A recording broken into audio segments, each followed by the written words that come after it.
Hi, everybody. It's been a minute. So, how's everybody doing out there?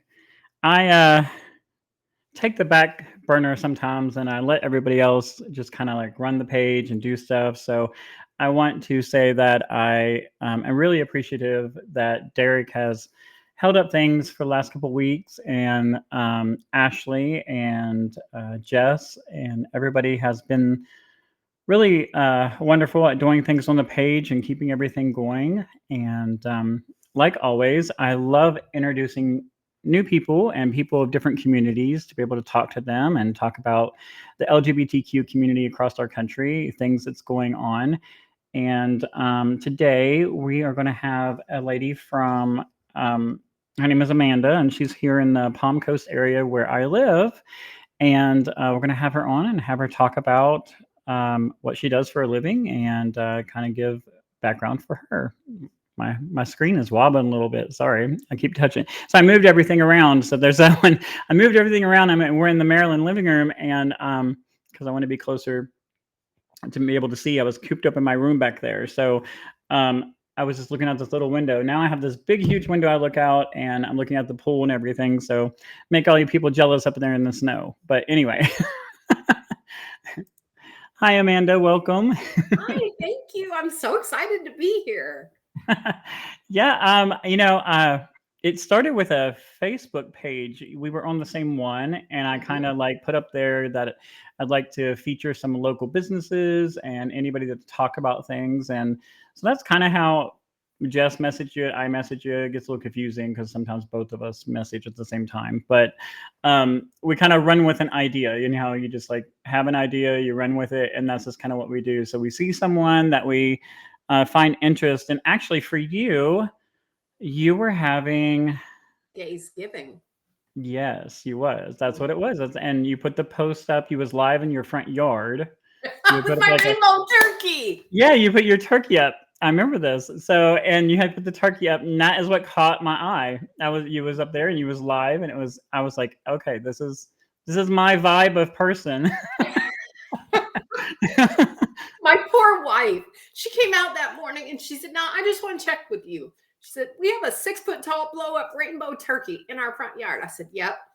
And she said, "There's 150 rainbow pinwheels in our yard." I said, "Yep." And she said, "You've invited every gay person in Palm Coast to our house." I said, "Yep." And she said, "And we're doing this all for spite?" And I said, "Oh, yeah." And she said, "That tracks." And she just walked away. I mean, I would do the same. I would do the same. It's Yeah. okay. Yeah. Well, it started because post-election, it was really, really hard for me to kind of not get sucked into the doom and gloom Right. um, and the rage. And so I thought, I'd really like to be part of the solution. Mm-hmm. And so that was where the idea of gays giving came about. And let me tell you, it was the weirdest gathering of people because there were lots of gays, and then there were also a lot of allies. Right. And so, like, the lady that owns the weed store is talking to the guardianship attorney for like an hour. It was so bizarre. You're like, well, that's an odd couple, but okay, let's go with it. Exactly. Because everybody was there in the spirit of inclusion. Right. And it was beautiful. It was amazing. So I can't wait to do it again this year. Right. And things like that. So now you have me too. So I don't know how far away we are. I'm in W section. So I don't know if you're I'm in the near. conservatory over by Matanzas High School. Okay. Yeah, I know where that's at. So not far. You're just a couple miles away. I mean, Palm Coast is not that big. It's not, but you would be surprised at how many people thinks that it is. They Yeah. and when they announced like 4,000 new homes, people were just outraged. Have you seen like the hundreds of posts? I'm like, oh my gosh, like they're that mad over. Yes. Yes. And I mean, I moved here from Chicago. So Right. like it doesn't compute to me. I'm sort of like, it's still a small town. Yeah, it is. And I don't know. Moving here, I tell everybody else like it's very bougie. Like I'm not trying to sound weird, but Palm Coast is very bougie compared to like what it's in between from Jacksonville to Daytona Beach. It's Yes. like the little sweet spot in between. Mhm. And, Mhm. um, and it's very protected. It was one of the things, it was like at the time we moved here, it was the second safest city in Florida. Oh, interesting. It was. And then I had learned that you can't go in or out of Palm Coast without being on a camera. There's not a road that you can go on without.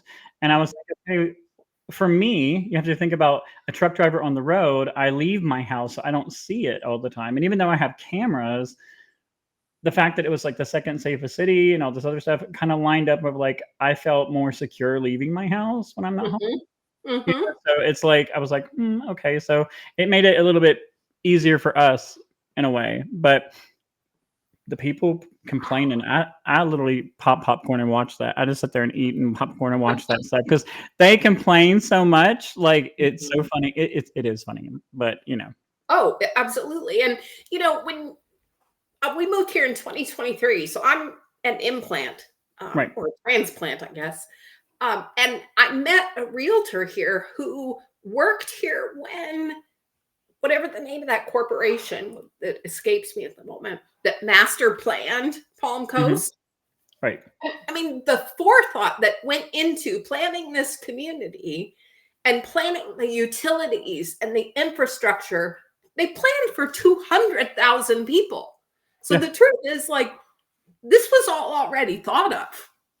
Well, it's like even I've even went to look, and I guess some of the people that even live here, like my neighbor across the street, I was talking to him about stuff, and he's like, "You know stuff about this place that I don't even know, and I've lived here for 30 years."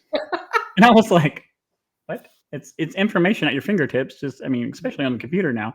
But like our downtown's not even built yet. They have that section over there that Mhm. and there's like this whole area that's going to be like businesses and apartments above it and they don't even realize that most people don't even realize like everybody I don't know what that's called, it's downtown the Town center. yeah, where the theater and all that stuff's at right now and the park and Mhm. everything, and it's really super cute, but what Mhm. it's supposed to become is going to be amazing as long as Mhm. they are able to like see it through. And I think they will with the amount of progress and even like the other day I was so excited about the fact that like I don't like this Walmart. I'm just gonna be honest. I don't like this Walmart, but they said that they're putting another one in Oh. over by what's the thing that just went in? BJ's. Oh, interesting. So it's going to be a bigger full size Walmart, more like the Daytona one. And I was like, I know that doesn't sound like much, but still, to me, we need it. We do need that. I will say that. But it's Yes. just the little things. I guess a lot of people don't utilize, but I pay attention to stuff. So I see the growth and the progress, and Mhm. already since I've been here, and I like it. I really do. A1A is my escape. It's Mhm. therapy within itself. I will tell you, I come home from a stressful week, I get in the car, and I drive. I will go down That's A1A. fascinating to me Huh? that you would get out of the truck and get into the I know, car. right? Yeah, I do. I do. I get in the car, put the top down, little Volkswagen Bug, a convertible, and Love it. and away I go. So, it's I don't know. It's just one of those.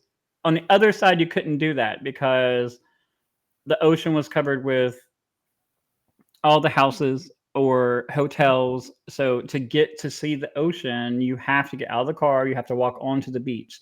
So for Uh-huh. me here, A1A is just amazing. I can get on that and Mhm. drive it. And it's so therapeutic to me. I don't know. Mhm. It's a thing for me.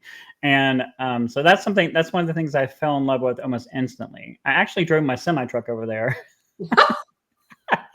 and parked along the side with the trailer and the guy right in front of whatever that is right there, that beach bar on the corner, the big tall one. I can't think of what it's called right now. Not Right at the Boulder red light. Line. It's right at the pier, like the Flagler Pier. Oh, I can't think of what that one is called. But yeah, it's like right there. But I turned Yeah. left at the red light and I parked right there with the semi truck one day. And we had just got the house, and the guy was like, the guy was like, "Well, that's one way to do it," and he like some random people. But I don't know. I just there was something about Palm Coast, and I can't really explain it. Um I'm comfortable here, and like I was born and raised West Virginia. So Okay. backwoods West Virginia, I was that kid that was always like, I'm moving to the beach one day. Mm-hmm. And so here we are. It's like I love I it. get to go out on the road and I see up north. I drive in Baltimore and Chicago and all the major cities. And so so when I come home, I'm like, I want to come home, have my own little personal oasis to Mm-hmm. relax. And Mm-hmm. that's what I do in a nutshell. But what we do also is with the organization, um, I have like 2 extra spare bedrooms, and I let drivers come in if they need to relax and because there's a lot of people that don't have homes, Mm-hmm. or don't feel the need to, so their home is their truck. And so I call it like a driver's bubble, so to speak. Mm-hmm. But they get into this comfort zone of their truck, and but they also can get into a very bad mental health space with that Sure. happening. Being in Mm-hmm. the truck, it's like having cabin fever or whatever. Mm-hmm. So I always promote that it's very important to get out of the truck, breathe fresh air, get out, and So we have Christmas parties here at the house. We try to do once or twice a year, get-togethers. We've done a Busch Gardens one. We also did like Christmas stockings one year, Oh, I love it. and we passed out stockings at the truck stops. Because a lot of people, and we also passed out food at the truck stops that we made that day. And it's just because a lot of people, again, don't realize that trucking is 24/7, holidays included. So a lot of those drivers don't get to come home. Right. So Right. we just continue all that out, and try to give back to community as much as we can. So That's incredible. tell us a little bit about you with what you Sure. do. And I was an accountant for the first 20 years of my career. okay. I loved the math. I hated the greed. Um, Mhm. and the problem was that I was really good at it. And so I kept finding people doing things they were not supposed to be doing, which was not so popular, as it Right. turns out, because they were usually my bosses. Um, Because so you're doing the right thing. exactly, exactly. And I would think to myself, man, you're going to make me do my job, aren't you? Um, so I had a son in 2002. I was married to a man at the time. And he subsequently, about 2 years later, fell naked on our coworker. So I decided that I did not want to be married to him anymore. So Okay. fast forward, my son's 13 in 2015 or 16, whatever, it doesn't matter. And he had a mental health crisis. And I had no idea what to do. It was the most isolating experience of my life. He sent me a video of him cutting his wrists. Oh And my gosh. that's something that you can't ever unsee. So off we went to the emergency room, down that path of getting him the help that he needed. And along the way, we learned that he has Asperger's, which is a type of autism. It's not a formal diagnosis anymore. But basically, if I were trying to make it simple, he's brilliant, but he cannot infer what you're feeling. He cannot read social cues. So he has to guess what you want from him. And he always guesses wrong. So here I am trying to figure out, like, do I send this kid out to Utah to like a wilderness therapy program, which I had never even heard of before? Or do I just keep plugging along? And so we ended up sending him to a boarding school in Utah after wilderness therapy. So he slept in the snow for 93 days, which he is a little salty about. And rightfully so. I wouldn't want to do it. And we sent him to a boarding school specifically for young men with Asperger's. And I would go out there to these parent seminars about every 6 weeks. And I would look in the eyes of these parents, and you don't take your kid out of your home unless you have seen some stuff, right? Right.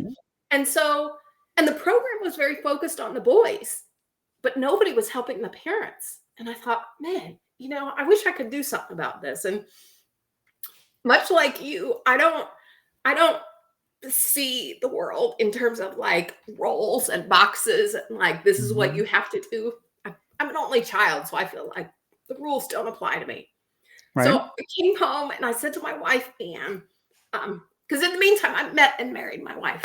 I said, I'm just going to take one graduate class in counseling. And she just laughed out loud. And I was like, what? What is so funny about that? And she's like, yeah, you're just going to take one. I said, yes, that's all. I'm just going to take one. Fast forward 5 years later, I did the whole master's. And so I opened a private practice here in Palm Coast in 2023 when we moved down here. We moved here because my wife's parents lived here. They retired here, I don't know, probably 30 years ago. Mm-hmm. They didn't have anybody. And so we thought, well, somebody needs to be here. And so we came down. And I'm glad we came when we did because he actually died last year in July. So now we're the only family that's here helping her mom. So Right. I didn't want to move to Florida. So why was that? Well, first of all, I'm a Midwestern girl. Mm-hmm. So I had no experience with Florida short of, coming to Bike Week on vacation. Okay.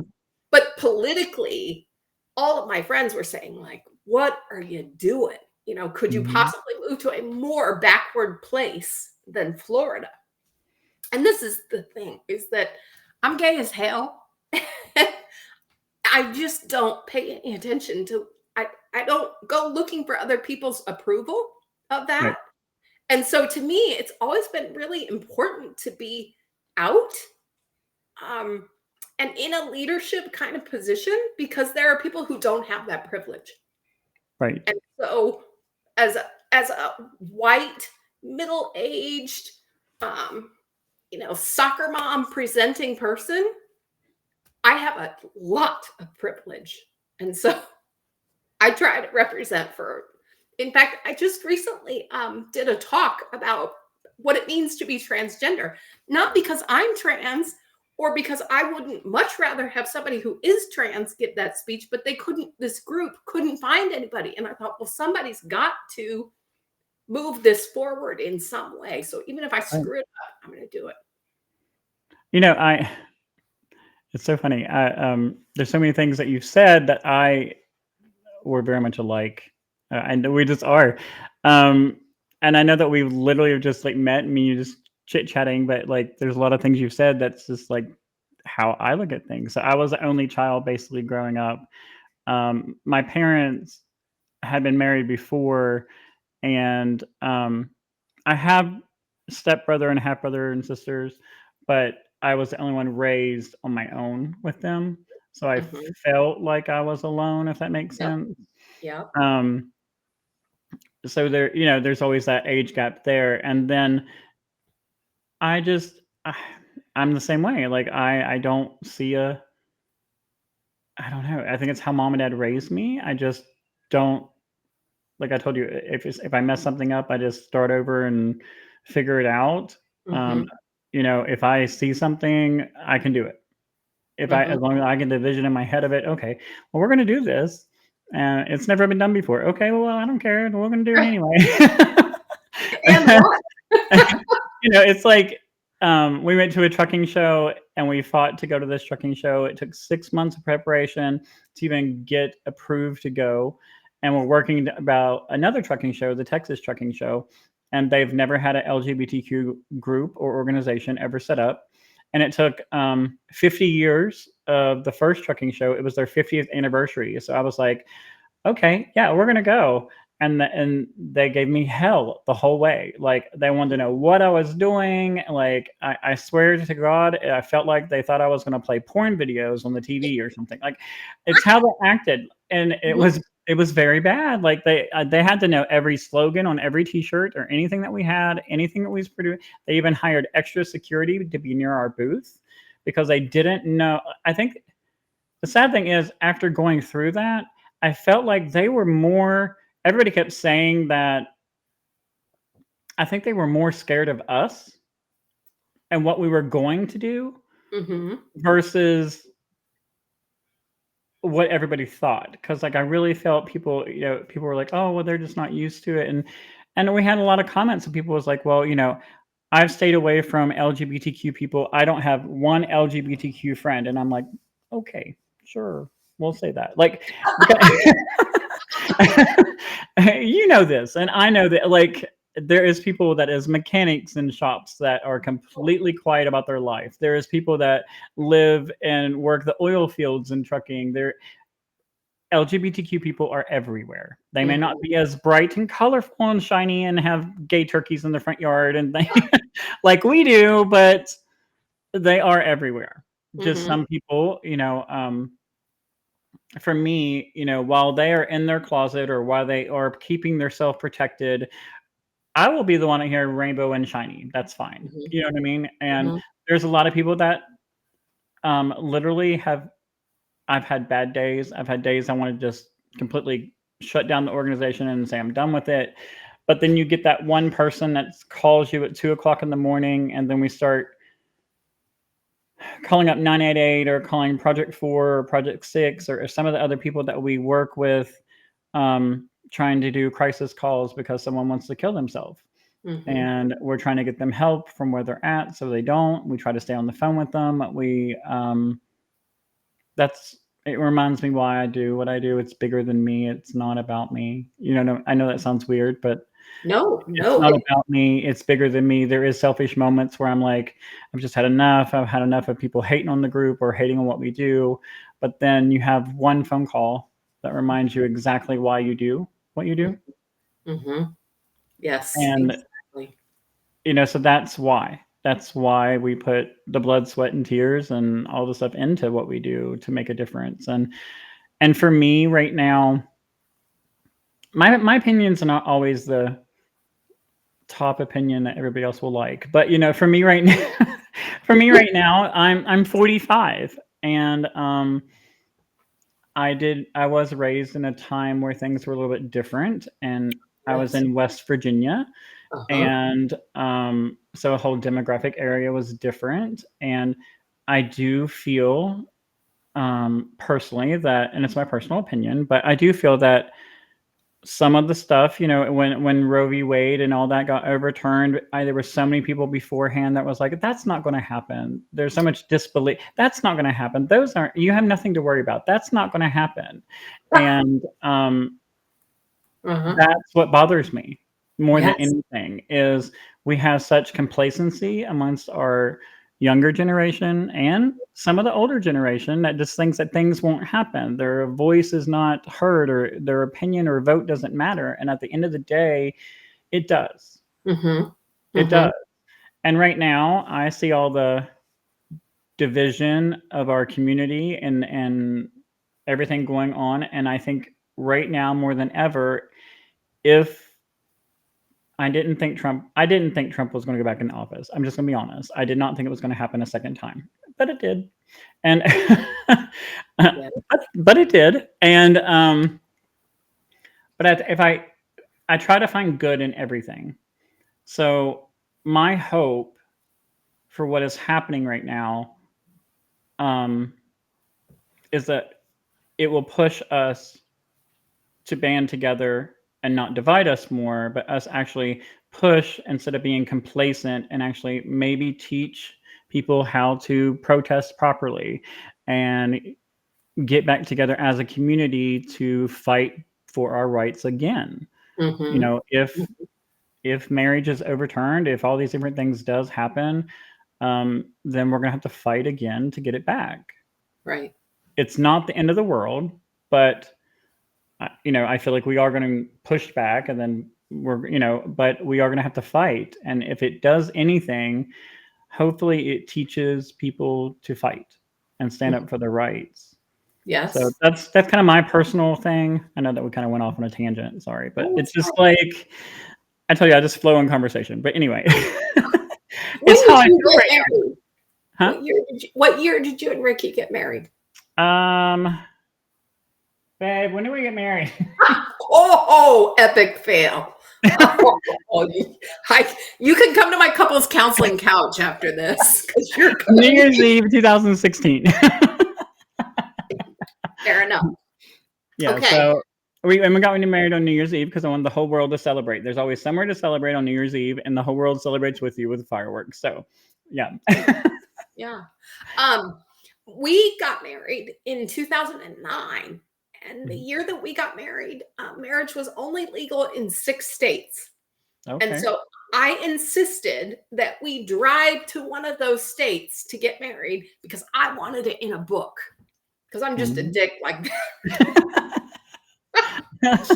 But I mean, and the amazing thing is we've been married 16 years and the world hasn't fallen apart. I don't think we've caused any straight marriages to collapse. No. So, but it's a funny thing. It's very hard to hate people once you get to know them. Right? I love the work that I get to do because I get to meet people behind their masks and just love up on them. And, when you find someone, loving them is easy. And so I used to threaten Anne, my wife, I used to say, let's invite the Boy Scout Council over for Friday night game night. Because we had every kid in the neighborhood at our house on Friday nights. We'd have pizza and play games. And I thought, they need to come here and see that we are incredibly boring. There's no, orgies happening here. It's homework and headbands. Yes, it's like us. The other night, it was like, we popped popcorn, I had a glass of wine, and we watched Wicked. Check you out. You're rich. All right. I see you. But I mean, I don't know what you think we're doing. But it's just, I don't know. I'm no different than anybody else. I just love somebody of the same sex. That's it. And it's just the least interesting thing about you, to be honest. Right. I mean, and it was like a wild night for us is let's go out to dinner. We drove by the beach and then come back home. I don't know. We're not, we got, and I do love the amusement parks. So that's, but even that, but that's it. But the effect of discrimination and bias is real. It happens. When we got married in 2009, my wife's parents wouldn't come. Her 2 sisters wouldn't come. So, and what the irony of that is now here we are 15 years later, and which daughter moved down here to help the parents? Well, it wasn't one of the other 2, I can tell you that. Mine was the same way. Yeah. Same way. Not one, I didn't get $1, but I had 2 funerals back to back, which is horrible. I'll just say, and not $1. It wasn't even the fact that even if they would have offered $1, it would have just been nice if someone had offered something. Yeah. The people that came together to pay for mom and dad was the organization. Different truck drivers had come together for the flowers. They came together for the opening and closing of graves and all this other stuff we had insurance to cover everything, but it only covers so much. And when you go through that, you don't realize that opening closing of grave is $2,000. And the death certificates are $50 a pop. Right. And then you get all these different little added stuff and $10,000 later of added stuff. Yes. And you do that twice in a year. It's like, it just was, yeah. Sure.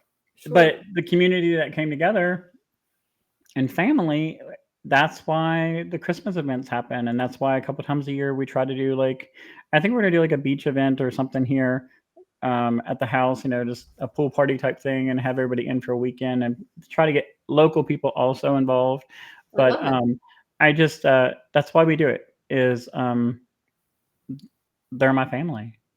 Yeah. Through the organization, we've created a little family network. We call on each other and we're there for each other. And that's the way it should be. That's the way in my experience, chosen family is a whole lot more powerful than my actual family. So my mom and dad, mom passed at 80, dad passed at 81. And you would have loved them, would absolutely love them. And my mom didn't believe, she's like, if I can change my views, anybody can change their views, growing up and small town Ohio and West Virginia, dad and mom both, and my father, our very first event that we had for the organization a few years ago when he was alive, he didn't always know how somebody was identifying. And Yes. so it was really hard for him being like 70 some years old at the time. I think it was like 78 or something. Mhm. It was really hard for him because he's like, I don't know if they're a boy or a girl or what, Mhm. and so dad found this loophole. It was too funny. And I use this because it's power and knowledge, basically. My father, up to the age of 81, and my mom at 80, loved everybody in the trucking industry and loved these people unconditionally. And they all called mom and dad, mom and dad. It was the closest group they had to a real mom and dad in their life for some people. But Yes. here's my dad at 81. Everybody, even me, and my husband, everybody was either sweetie or honey. He didn't care what your gender was. I He love just found that. a loophole because he didn't know exactly how you identified. And so he didn't have to, he didn't have to he didn't have to ask, and he didn't want to offend anybody. So I think about that and I'm like, dad didn't care about what you did. He didn't care about where you went, or, as long as you were true to yourself, you didn't lie. He taught us these very simple rules in life, which was Mhm. don't lie, be faithful, be honest, have morals and values and standards. And I think some people in today's world don't even know what those words are. But anyway, No, no, I think you're absolutely right. but it was simple. It was as simple as my father at 81 could open his mind to be like, here's my loophole. I don't want to Mhm. offend anybody. So when I see somebody saying, "Oh, well, in my generation, in my day and age," I don't accept that, because Right. my dad was able to open his mind. My dad was a Hell's Angel at one point in time, I love it. with biker tattoos up both arms. My mom was too. Like, it was so That's they all. came from a whole different time and era. Mhm. Mhm. And but my mom would say, if you don't evolve and roll with the times, you'll fall behind. Mm. And it's very true. Like, Yeah. so if they can do it at their age and love people unconditionally, then I feel Mhm. anyone can do that. Mhm. It's such a disappointment when they don't. Right. But And a lot I've of gotten people. a little fiercer, like my claws are out a little bit more in 2025. I'm in this business networking group with a whole bunch of other entrepreneurs, and one of the guys is like a raging Trumper, and he's a decent human being. And so, I started talking to him, trying to like, hey, get to know me as a human. And so finally he said, oh, it's never going to happen. The marriage, they're not coming for that. And I said, okay, fine. When it happens, you are coming to my house to make me a steak dinner. And I made him shake on it. And you best believe I'm going to make him do it too. Mhm. Just because I wanted him to know that it matters. It that kind of exclusion, and an example that I gave around election time was, let's rewind, I don't know, 10 years. And I'm working at this company in corporate accounting. And there's a woman whose office shares a wall with me, and her husband got laid off from his job. So she bebops right down to HR and says, I've had a life event. And they said, oh, no problem. We'll sign him up under your benefits. And 2 signatures later, everything's solved. About 6 weeks later, the exact same thing happened to my wife. And I went downstairs to HR and they said, well, we follow the federal definition of marriage, so we can't help you. And well, I mean, the short answer is I said I quit. Mhm. But, it was so clear to me in that moment that it didn't have anything to do with my work. They just simply didn't value me as a human being and an employee. Right. So, although we think, oh, it's not a big deal, right? It is a big deal. It does hurt actual people and It cause does. them real hardship. It does. The things that are happening, a lot of people's like, well, the one thing I hate right now that I see, and hate is a bad word, I know, but I do. It just boils me so much is when what rights of yours has been taken away. I see this all the time, and like you shouldn't. Or even people saying to me, well, why do you care so much about the transgender community? You're not trans. Mm-hmm. I don't I'm a good human being. I'm not an asshole. Like I'm not I care for others, you know what I mean? Like Mm-hmm. I have people I love and care about, and it's that simple. I'm not a jerk, and Right. I can care about others and have compassion, even though it doesn't involve me completely. It still involves people directly that I care about, people Mm-hmm. that is absolutely wonderful to me and I consider my family. And so, um, and then you have all the people organization wise that is my family members, and we all come together and stuff. And I hate that someone like this past Christmas, we had 2 or 3 people that's like, I don't feel safe traveling to Florida being trans. Mm-hmm.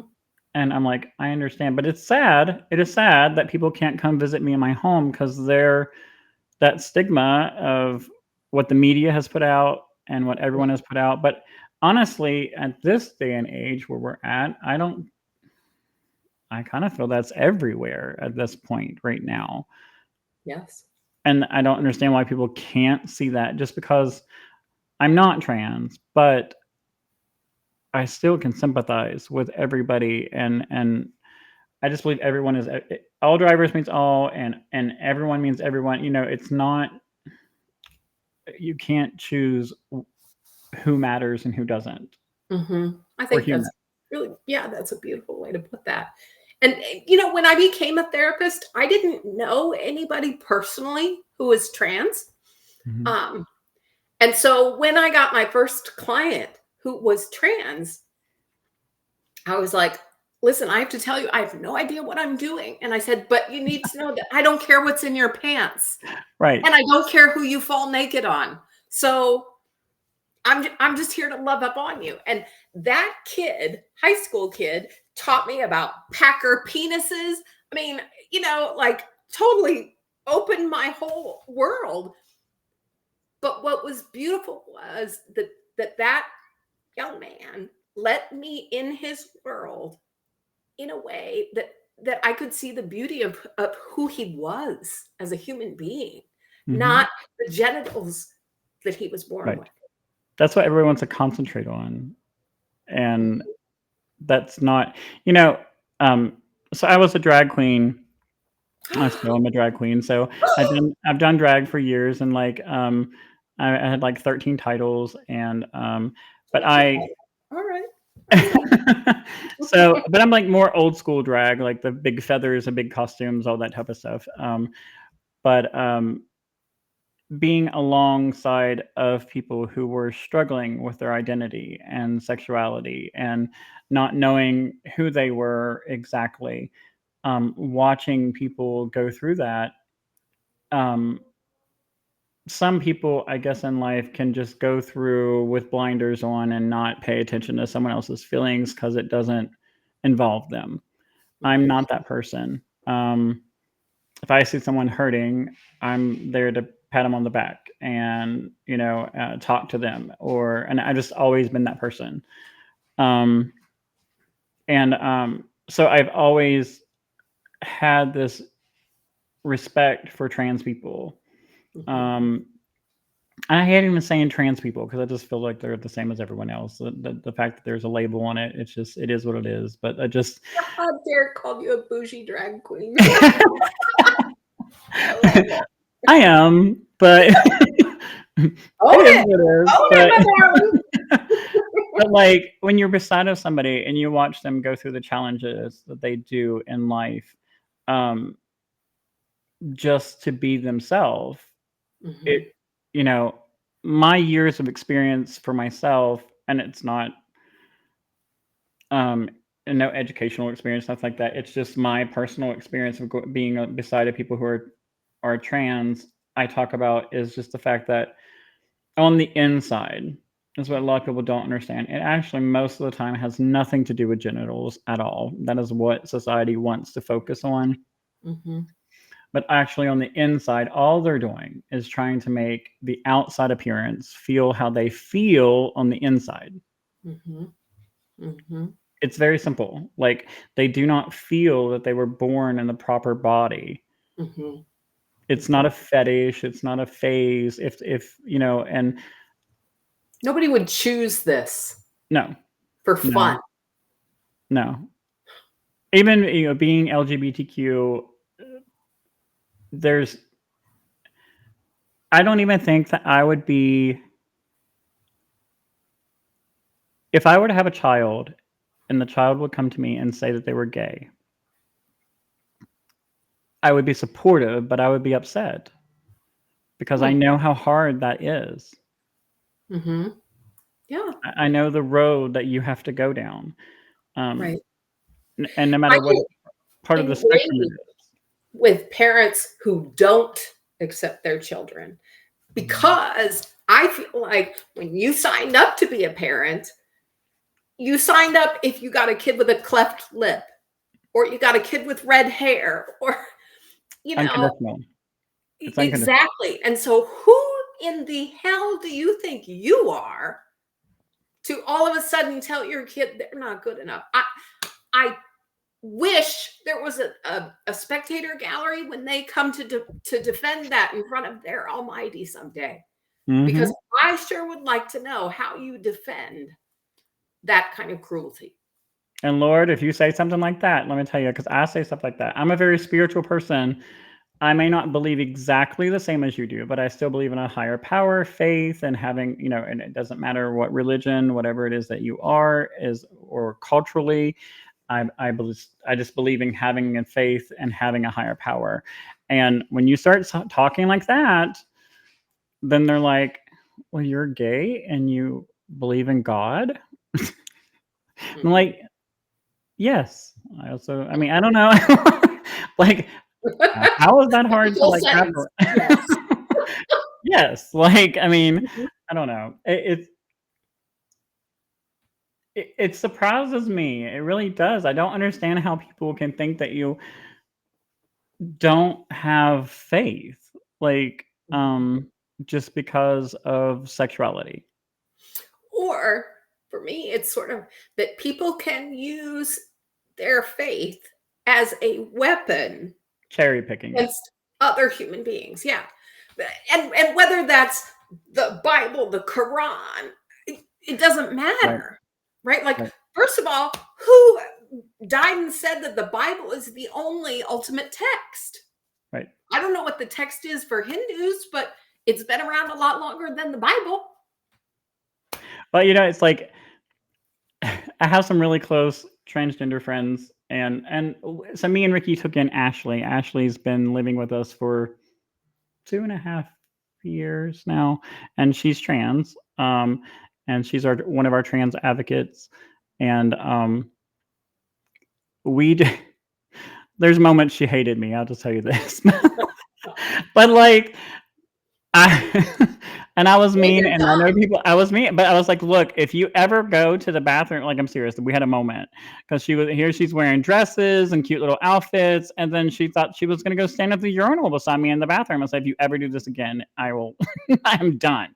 You're not going to the urinal in the bathroom with me, and I understand why, but like, she didn't feel comfortable with all the Florida bathroom things going on. All that stuff was happening at the time, but she is very blessed because most people don't even know she's trans at all. Now, her gender dysphoria, she sees it when she looks at pictures of herself, she thinks that she sees a boy, but she is not, like, at all. Like, she's very small hands, just very feminine, and very passable. I hate that word, but it's very, very passable within community. And she gets hit on by straight men all the time, which I think is funny, but anyway. I mean, she worked at the Domino's here in Palm Coast and was one of the shift managers at Domino's, and nobody even knew. She I had hope to she tell. made bank and tips. But so but I just feel that with her, um, I'm harder on her. I am very hard on her just because I know she can do this. I know that, the insecurities with her is within herself, but um, she, like a lot of other people, um, had a lot of obstacles or with her upbringing and a lot of bad things that happen and not exactly a supportive family, but they've now come around. They're coming around in their own way, if that makes sense. They're trying, and trying is better than nothing. 100%. So, I see that happening with her, but with us being so close to her and everybody else, um, when it comes to spirituality and everything, I try to instill things in people, but I hold people to a higher standard and level. I do. Like, if I see something in you, like, I don't know if that's a curse or a blessing, because because when I see something in you, I want to push you to advance, to be the best you can be. And so that means, I'm going to support you. I'm going to back you. And if you want to do something, I'm going to say, do it. When I met Ashley, she didn't have a backbone at all. Wouldn't stand up for herself, would let everybody walk over her, would let everybody misgender her. That was in her family. She would let it happen because they were family. And I was like, yeah, no, we're not doing that. So now she corrects people and I don't know. But I've just always been that way. I've always been, just, I don't know. There's no reason for all the, what is it? In drag, she's a Leanne Rhymes lookalike. But I'm a pusher. Yes, Jess, I'm a pusher. But there's nothing wrong with that. If you see something good in somebody and you see, and I do that with a lot of people, we're having a lot of issue in the group right now. We have some people that I'm very close to, and even myself,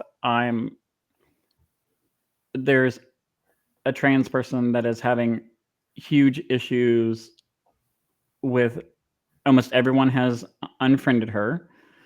And I don't understand. I mean, I understand it's everyone's right to vote how they want to vote, but she's transgender and she's for Trump completely.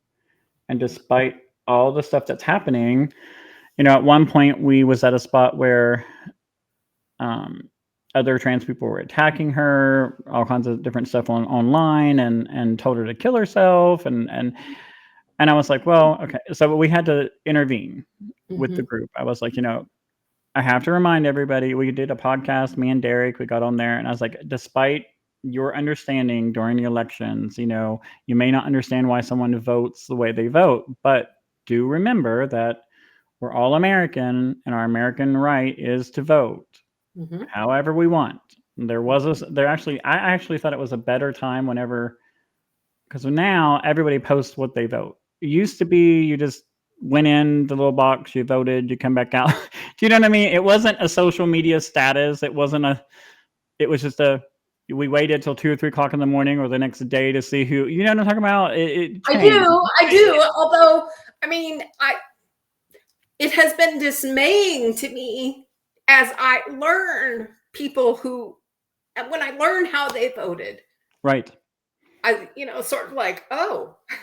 But then they call you family and they call you best friend and blah, blah, blah. And I'm just like, what was your, and even this person, they have had a lot of problems. But now we're to the point where this person is telling other trans people that they're wrong and they're brainwashed. And it's just been, the past few weeks has been horrible. I'm just being honest. It's been horrible. And it's not that I care about this person. I care about everybody within our organization, and I do love everybody, and I try to understand what they're doing, what their process of thinking is. But sometimes there are times when I just don't get to understand it. I don't know. I can't, wrap my head around it. And I think for this person, the reason it's happening at this moment, and so it's kind of good I'm talking to you about this, because the reason I think it's happening at this moment is I've come to a conclusion that when I spoke to them last, they had said to me, "I don't vote as a trans woman. Okay. I vote as a businessman and I was like, okay, but you're a trans woman." So, and I was trying to wrap my head around that. I really Mhm, was. And mhm. I think that's when I've discovered here recently within myself, thinking about this and pondering about it, my little beach trip of going down A1A with my little car, because I've really pondered about it over this last week. That I feel that this person's decisions and everything that has happened has been based on the fact that they've transitioned on the outside, and I feel that their mind has not transitioned to be a woman yet fully. Hmm. They've I not mean, made there that. are many women in America I know. who voted red. Right. So, um, okay, I hate to derail this conversation, but I have to ask you a very important question. Okay. Okay. And so I cannot let this hour go by. Okay. So I'm 100. When I grew up watching a TV show called BJ and the Bear. Do you remember that show? Okay. Yes. Like, do you remember it? Are you like, yeah, I'm aware of it? I mean, I'm aware of it. I don't remember actually Okay. watching it. Okay, fine. Anyway, what I need to know is, as I'm driving down the road and you're driving your truck, when I go like this, does it make your day? Because it sure makes mine. It does. Okay. All right. It does. But younger generations, like literally, like kids in the back seat will do that, and then like the mom will literally like swerve when you do that because you scare the heck out of them. So you kind of have to watch and judge who you can do that with and who you can't. Yes. Yes. I So I've seen that happen before, and I was like, okay, I didn't expect someone to swerve. But Well, yeah, just prepare yourself that on any given day I may open my sunroof and do the honk honk. So yeah. Every time I feel like a little kid when that happens. I really do. me So too. I do.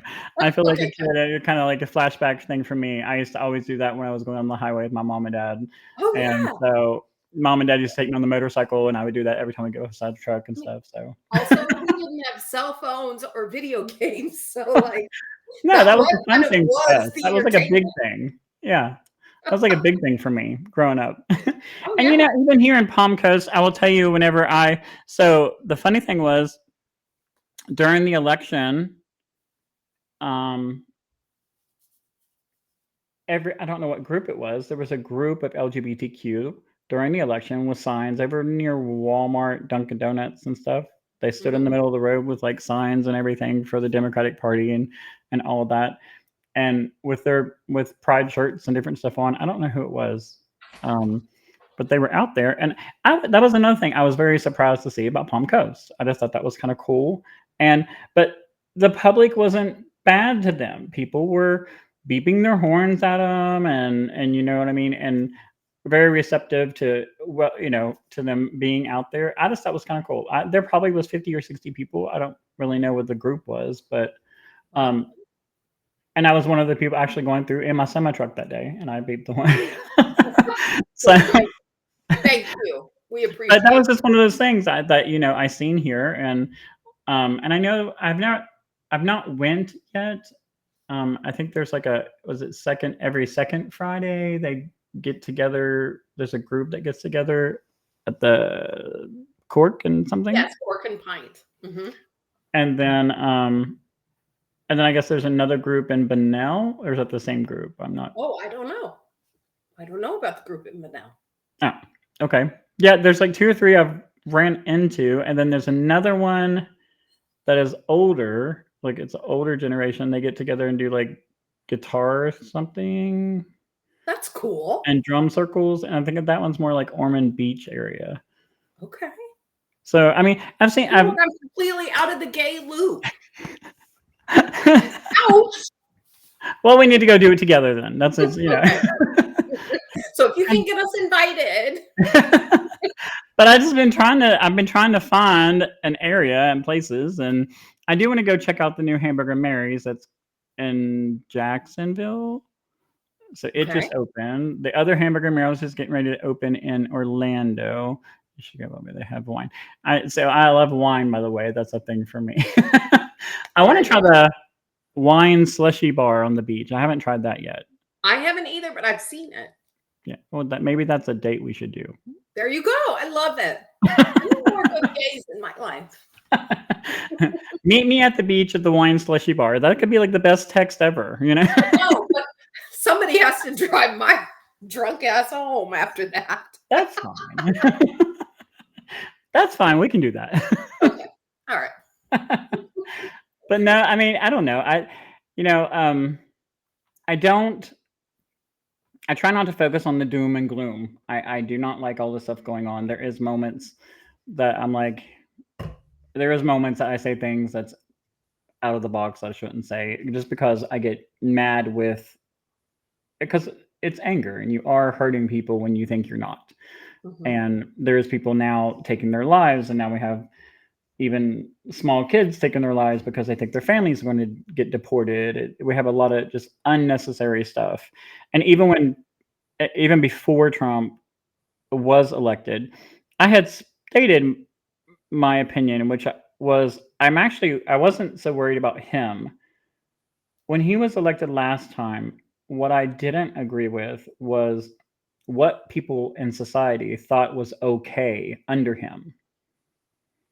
Or, what people did under Yes. him, and what they thought was okay in society. That's what I was more afraid of, and that's what I'm more afraid of now. Mhm. Mhm. Yeah, I mean, I don't think the United States suddenly became racist and bigoted. I think we were just better at hiding it. Yeah, and it made it okay to be open about it. Mm-hmm. Yeah. Yeah. It's not. Are we ever going to get to a point where racism does not exist? No. Everyone is racist. If you ever seen Avenue Q, it's the one thing I love about the Avenue Q is there's a song that's called "Everyone's a Little Bit Racist," and it's absolutely hilarious and it's fun, but it's very on point and very real. It tells you about all different cultures and how each culture has different racial views towards another culture, and but it's true.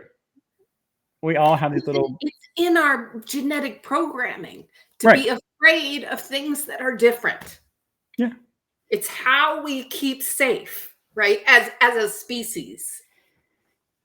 Sean, so Big Daddy Trucker Sean had said, currently right now our 988 calls literally has tripled on the LGBTQ side during all this. I hate that. Have you seen? I mean, I know that you have. Have you seen any difference with all this happening for you? I have seen a number of people who are, and this goes back to a question Jess asked earlier. I have seen people who are making plans to leave the United States. Mm-hmm. I have one friend who's moving to Panama, and feels as though she can't get out fast enough. So that's really hard, and obviously I've had to cut down on my social media consumption because it invokes a rage that I find disturbing. So for the most part, I just simply have been trying to focus on my four walls, my 60 people in my practice, and just loving up on all of them as best I can. Right. But it's a tough time to be alive. I try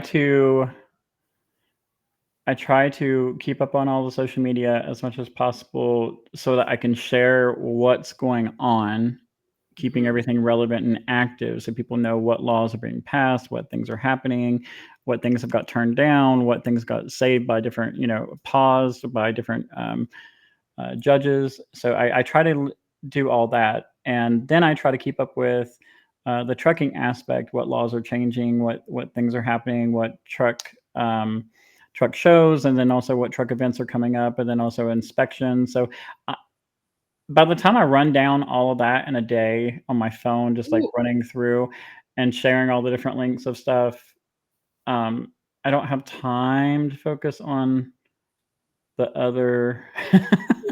I really don't. So I try, and like even Jess sometimes will message me, or other friends will message, and they'll be like, "Did you see this today?" And I'm like, "Nope." I'm just being honest, I know. I focused on the page stuff. I got up, did my stuff, and started my day driving. So it's like, and so yeah, no, there's days that I don't get to see everything, and it's kind of a blessing sometimes. But like even the meeting that happened the other day, and I did not get to see that. I had to go back and watch the meeting with the president and everything. Anyway, but yeah, I had to go back and watch that because I was like, why is my Facebook all like it like all changed, and like everybody was saying I'm sorry to be an American right now and all this different. I was like, okay, what happened? Well, I missed something. I totally missed it. Was bad. My whole feed just changed all of a sudden, and I was like, what did I miss? So like I had to go back and watch this. Sure. Wish I've actually made the decision I'm going to join Equality Florida in Tallahassee for 2 days in 2 weeks to lobby, because again, I believe so much that it's so hard to hate people that you actually know, that I feel like it's my job to take my privilege there and be vulnerable and get to let people get to know me, and hopefully, recognize that the hate is, I don't have any Korean friends. Okay. So suppose somebody Korean said to me, come over to my house for dinner. I would freak out. I would be like, oh my God, there's going to be eyeballs on the food. What, social customs do I need to know about? And then after that dinner, it would be no big deal. Right. It's just ignorance. And so I have family that's from Thai culture, and so it's a whole learning experience. But I say something all the time, and I'm like, look, I'm fat, and I can't be discriminative towards anybody, because like I love all the food from all the countries. So like, please don't ever say I'm racist, because I'm really not. Like I mean, I don't know. I just I don't think closed-minded, I guess. There's moments that I'll look at someone and be like, okay, she should not have wore that. She looks like a blue sausage. That's totally different. But like, but that's just the gay man in me. Gay men do that. Well, gay men wake up and they're like, did she not look in the mirror today? Did she not brush her hair? What did she do? Right. But that's, I mean, I don't know. And I just don't live that way. I don't get that. I don't get it, because like the gay man has always been like the straight girl's best friend. It always has been. Yeah. And just everybody's best friend. But still, I just don't. I don't understand. But then you turn around and you're the straight girl that votes against the gay man's rights. Oh my God. And votes against women. For at least a week and a half after the election, I felt like I was walking around looking at women like, are you the traitor? Is it you? And, Yes. I'm postmenopausal. So, birth control and abortion has no impact. I'm a lesbian, for God's sake. Right? Like, it doesn't matter to me. But I have held the hand of women who have had abortions. And so, okay. Sunday night, you're working me up like this. Sorry, Anne.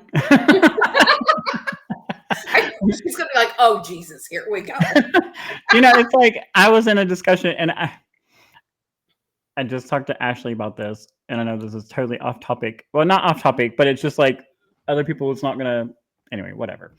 So basically, I was like, we're getting to the point that everybody's worried about everyone's genitals. So where does that put the women that had to have full hysterectomies? Are they really women now? Right. Because once a trans woman completely gets her surgeries, she basically is a woman without with her hysterectomy.